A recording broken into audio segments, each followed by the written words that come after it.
আসসালামু আলাইকুম। শখের রান্নাঘর থেকে আমি হুসনিয়ারা সবাইকে স্বাগতম। আজকে আমি আটা দিয়ে দারুণ মজার সুস্বাদু একটা রেসিপি শেয়ার করব। এই রেসিপি ছোট বড় সবাই অনেক পছন্দ করবে। এই ভিডিও প্রথম থেকে শেষ পর্যন্ত দেখার অনুরোধ রইল। আশা করি ভালো লাগবে। ভালো লাগলে চ্যানেলটি সাবস্ক্রাইব করবেন। যারা নতুন চ্যানেলটি এখনও সাবস্ক্রাইব করেননি প্লিজ চ্যানেলটিকে সাবস্ক্রাইব করবেন। আর যারা সাবস্ক্রাইব করেছেন তাদেরকে অসংখ্য ধন্যবাদ। তাহলে চলুন শুরু করি। প্রথমে একটা বাটিতে নিয়ে নিচ্ছি কাস্টার্ড পাউডার। এখানে আমি 2 টেবিল চামচ নিয়ে নিচ্ছি। তারপরে হাফ কাপ লিকুইড দুধ আগে জাল দিয়ে নিয়েছি, ঠান্ডা করে নিয়েছি, দিয়ে দিলাম, দিয়ে ভালো করে মিক্স করে নিব। তারপরে বাটি এক সাইডে রেখে দিব। আর এদিকে চুলায় প্যানে নিয়ে নিচ্ছি 2 কাপ লিকুইড দুধ আর দিয়ে দিচ্ছি চিনি।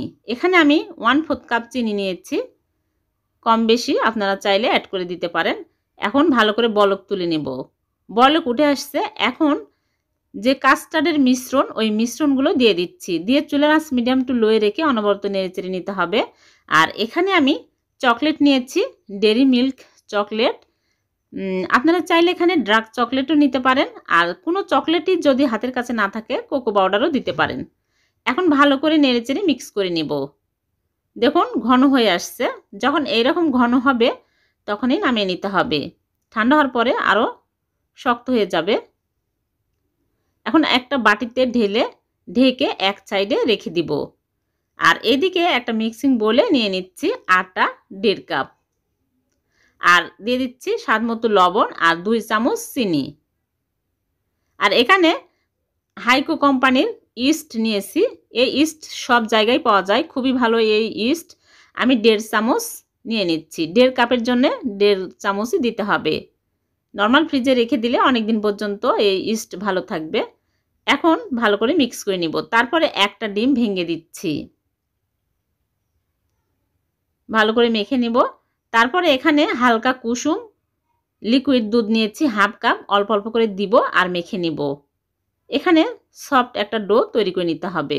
দুধের পরিবর্তে আপনারা চাইলে এখানে হালকা কুসুম গরম পানি দিয়েও মেখে নিতে পারেন, গুঁড়া দুধও দিতে পারেন। আর দিয়ে দিচ্ছি সয়াবিন তেল 1 টেবিল চামচ, দিয়ে ভালো করে মথে নিব। মাঝে মাঝে হাতে তেল লাগিয়ে নেবেন, তাহলে হাতের সাথে আর লেগে আসবে না, মথতে সুবিধা হবে। 5-7 মিনিট ধরে আমি মথে নিব। ভালো করে মথে নিতে হবে, তাহলে ডো সুন্দরভাবে ফুলবে। মথা হয়ে গেছে। এখন আমি ডোয়ের উপরে তেল লাগিয়ে র্যাপিং পেপার দিয়ে র্যাপ করে রেখে দিব 1 ঘন্টা। ঢাকনা দিয়ে ঢেকে দিলেও হবে।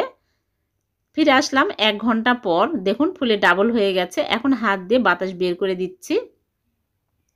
আপনারা চাইলে কোনো গরম জায়গায় রেখে দিলেও সুন্দরভাবে ফুলে। এখন আমি ডো একটা ফিরিতে নিয়ে নিচ্ছি, নিয়ে একটু মথে নিব। তারপরে 2 ভাগ করে নিব। 1 ভাগ ফিরিতে নিয়ে গোল করে তারপরে রুটির মতো বেলে নেব।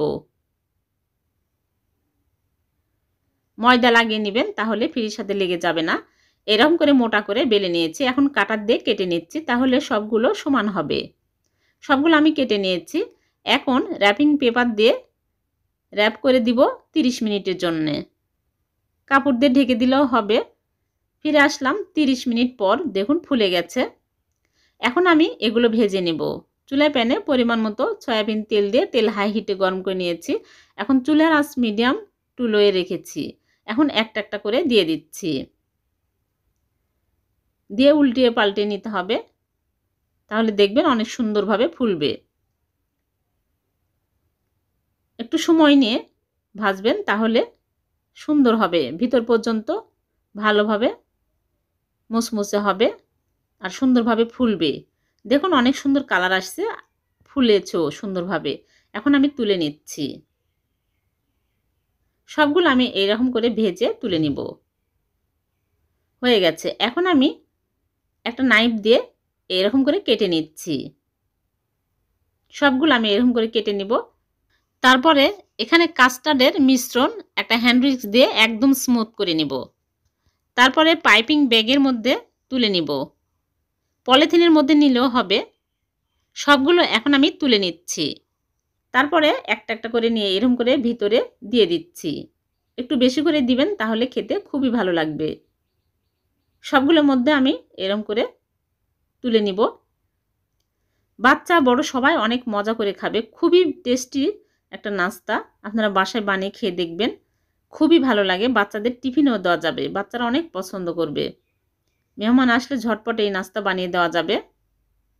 একটা ভেঙে দেখাচ্ছি, দেখুন কতটা মজার হয়েছে আর কতটা নরম তুলতুলে হয়েছে।